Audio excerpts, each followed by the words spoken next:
खरं तर आज जर आपण पाहिलं तर या ठिकाणी सह्याद्री सहकारी साखर कारखाना ज्या नावानं ओळखला जातो त्या गावाचं जर आपण बघितलं तर या ठिकाणी या मंडळींनी तुम्हाला कुणाकडेच कुठल्याच नेत्याकडे जावं लागायला नाही पाहिजे होतं. कुठल्या एखादा विकास काम किंवा बाकी एखादं गाव दत्तक घेतं तसं दत्तक घेऊन या ठिकाणी 25 वर्षात या गावाचा चेहरा मोहरा 25 पण लागायचे 5 वर्षात बदलू शकले.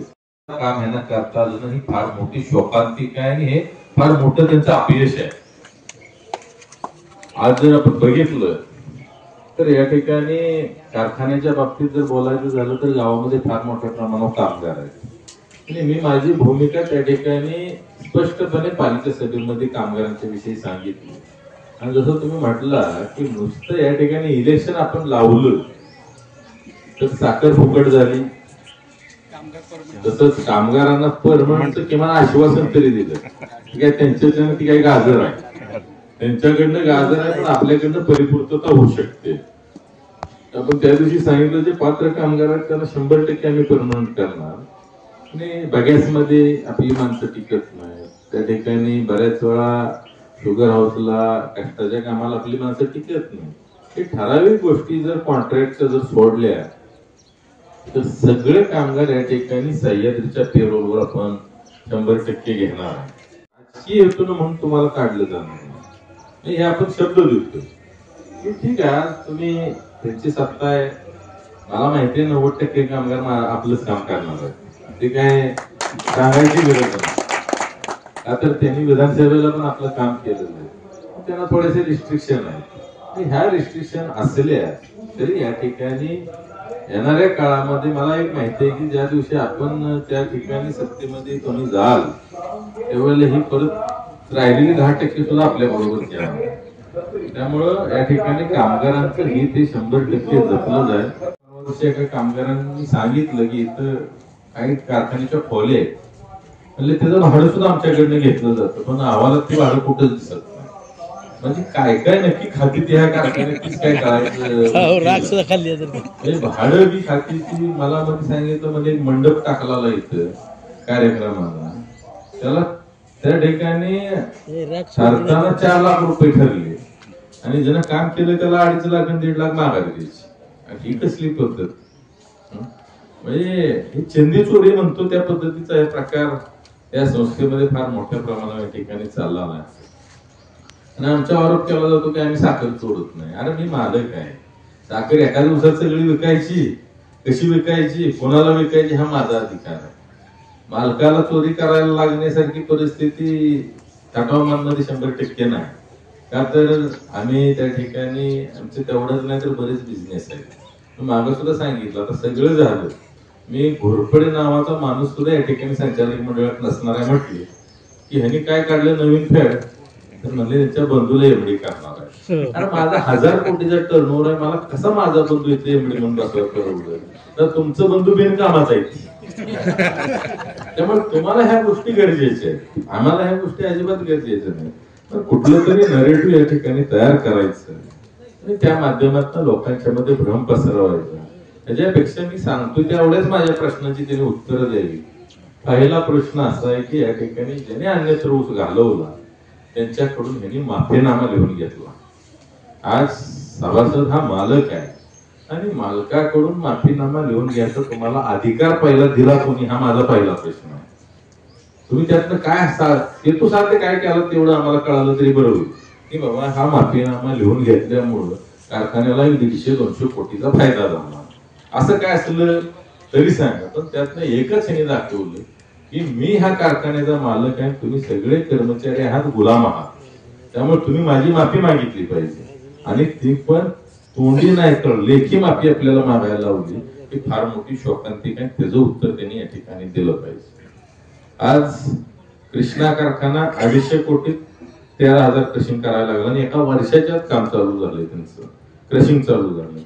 तुम्ही मला एवढंच उत्तर द्या की तुम्हाला 418 कोटी रुपये 3,500 क्रशिंग कॅपॅसिटी वाढवायला एवढं रक्कम का द्यावी लागली आणि 3.5 वर्ष झालं हे काम का पूर्ण झालं नाही? त्याचं त्यांनी उत्तर द्यावं. त्याचं उत्तर एकच आहे की तुम्ही चुकीच्या माणसाला 4 पैसे फिरवून घेण्यासाठी त्यामध्ये भ्रष्टाचार करण्यासाठी अशा चुकीच्या माणसाला या ठिकाणी ही ऑर्डर तुम्ही दिली आणि त्या माध्यमातून त्याची जर कॅपॅसिटीच नाही तर तू 3.5 किंवा 5 वर्ष झाली तरी पूर्ण करू शकत नाही. आणि गडबडीनं इथं परवा ट्रायल करण्याचा घाट घातला, पण मला वाटतंय त्या ESP फुटला, त्याचा आवाज इकडे आला पण बराचसा जाळ पण इकडे आला असेल, धूर पण इकडे आला असेल. ही वस्तुस्थिती आहे. म्हणजे अशा पद्धतीनं या ठिकाणी चुकीचं आणि निकृष्ट दर्जाचं काम केल्यामुळे आज 3.5 वर्षानंतर सुद्धा ही तुमची जी काही ट्रायल घेण्याचा जो काटाटोप आहे तो या ठिकाणी आपल्याला पूर्ण करता आला नाही. मागे वादळ आलं, वादळात आमदारकी गेली, आता स्फोट झाला, स्फोटात कारखाना तुमच्याकडनं जाणार, ही परिस्थिती आहे. आणि आज जर आपण बघितलं तर सभासदांच्या हिताचा कुठलाही विषय या ठिकाणी यांच्याकडून झालेला नाही. तिथं बसलेले बऱ्यापैकी माझ्या माहितीप्रमाणे सभासद आहे. नवीन सभासद जर सोडले 30,000 जरी विचारलो ना तर सगळ्यांचं उत्तर हेच येणार आहे की यांच्या ह्या कारभारावर आम्ही अजिबात समाधान नाही, आम्ही अतिशय नाराज आहे. माफीनाम्याचा विषय त्याच पद्धतीचा आहे. ज्यांनी माफी मागितली यासनी सुट्टी देत नाही ती, त्याच पद्धतीने कामगार यासनी सुट्टी देत नाही ती.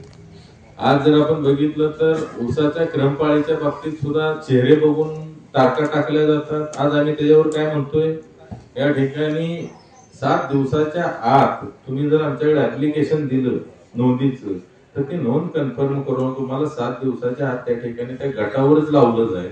कोणाचं काही ऑब्जेक्शन असलं तिथे तिथं दुरुस्त केलं जाईल.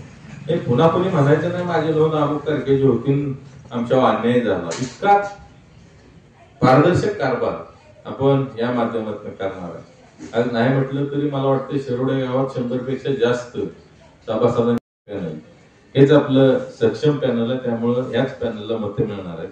अर्ध्याचा काही इथं विषय काय झालं तरी येत नाही. आणि कोणी मी किती धडपडलं तरी सभासदांना माहिती आहे की अर्ध कोणी तयार केले तर ते कुठूनच तयार झालेलं आहे. बरोबर आहे ना. आज जर तुम्ही बघितलं तर मला एक समजतं की आज समजा समोर त्यांचं पॅनल होतं, एका उमेदवारावर आपल्या पॅनलने आक्षेप घेतला, त्या माध्यमातून काय झालं तर तो अर्ज बाद झाला. पण तुम्ही जर विरोधी पॅनलचे आहात तर त्यांनी तुमच्यावर आक्षेप घ्यायला पाहिजे होता.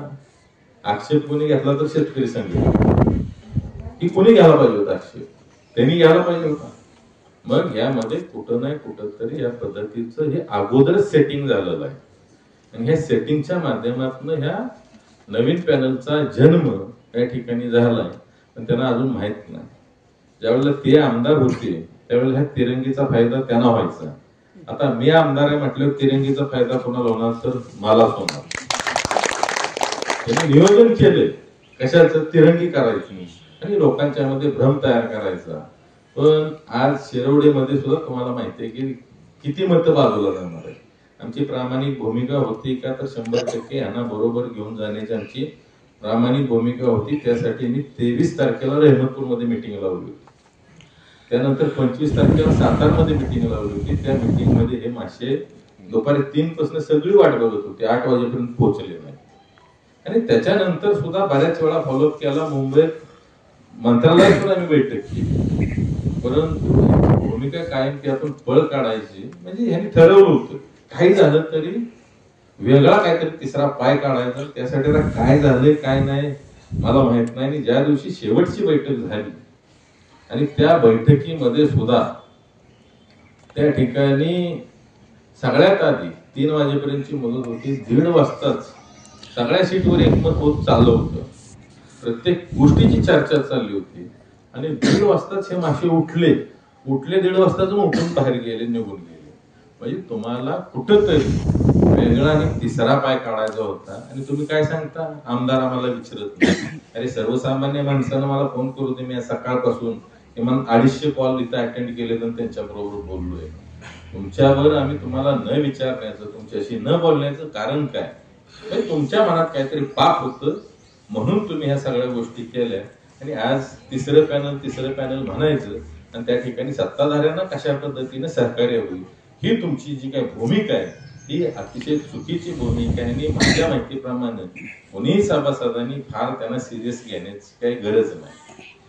आज त्यांचा हेतू काय तर सत्ताधाऱ्यांना सहकार्य करणं आणि आपला हेतू एकच आहे की सत्ताधाऱ्यांना घरी घालवणं. त्यामुळे ही जी काय मिलीजुली बघत आहे ही या ठिकाणी आपण ओळखलं पाहिजे आणि पहिलं मनात काढून टाका. तिसरं काय नाही, ही 2:45चा जो विषय आहे हा आपल्या हिशेबातला विषय नाही. आपला मूळ विरोधक या ठिकाणी पेडी पाटील पॅनल हे आपला मूळ विरोधक आहे आणि या ठिकाणी त्यांच्या जाचातून या ठिकाणी आपल्याला सभासदांना मुक्त करण्यासाठी आदरणीय यशवंतरावजी चव्हाण साहेब परिवर्तन पॅनल हा एकमेव समर्थ पर्याय या ठिकाणी आपण आपल्याला दिलेला आहे की त्या माध्यमातून हा जो काही चाललेला कामगारांच्या वरचा अन्याय आहे, शेतकऱ्यांच्या वरचा, वाहनवाल्यांच्या वरचा, सगळ्यावरचा अन्याय दूर करू शकतो. तर फक्त आणि फक्त या ठिकाणी हे परिवर्तन पॅनल करू शकतं. 100% नाराज, कामगार 100% नाराज, वाहनवाले 100% नाराज, समाधानी कोण तर फक्त हे वैयक्तिक स्वतः. बाकीची सुद्धा घरातली भावबंद ही ती काय फार समाधानी येते असं नाही. बाकीचं त्यांचं यातनं चालतंय म्हणून बोलता येत नाही, एवढाच विषय आहे. त्यामुळे आपलं जे काही टार्गेट आहे त्या टार्गेटच्या दिशेने आपल्याला जायचं आहे. या ठिकाणी आपण सांगतोय की ज्या दिवशी आपली सत्ता येईल त्या दिवसापासून 1 महिन्याच्या आत कुणाचंही तट पार्टी न बघता सरासरी 1 महिन्याच्या आत 8,000 जे सभासद आहेत त्यांच्या वारस नोंदी